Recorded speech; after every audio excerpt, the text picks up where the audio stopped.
And that is why we want to ask all Kenyans, wherever they are, to find it important and necessary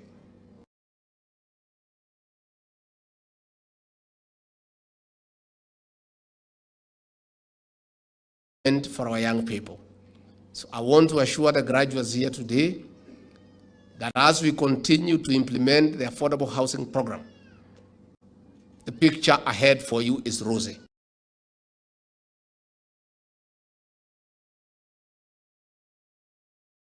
Engineering, those who are architects, those who are quantity surveyors, and all other forms of technical qualification, that there will be sufficient opportunities for you in the affordable housing scheme so that you are gainfully employed and you can use the skills not only to develop your country, but to advance yourself as a Kenyan towards the future.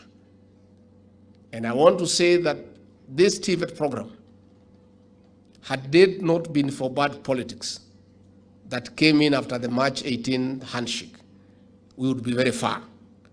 The TVET program was being championed by President William Ruto as deputy president then. It was through his personal initiative, commitment, resolve, focus, and hard work that TVETs were established in 3/4 of our constituencies across the country. But when bad politics came in, and it was decided that it was fashionable then to clip the wings of Dr. William Ruto, deputy president then, one of the most stupid strategies that was hashed was to interfere with the growth of TVETs as a way of clipping his wings. In the process, they denied young people an opportunity to acquire skills that are necessary for their advancement and their growth and their future. Luckily, they did not succeed in stopping Dr. William Ruto.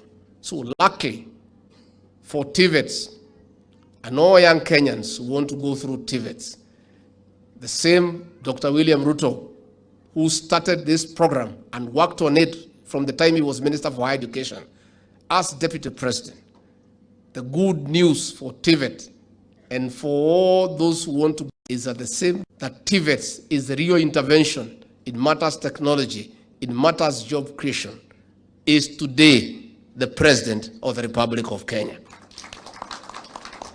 What that means in effect is that the TVET institutions will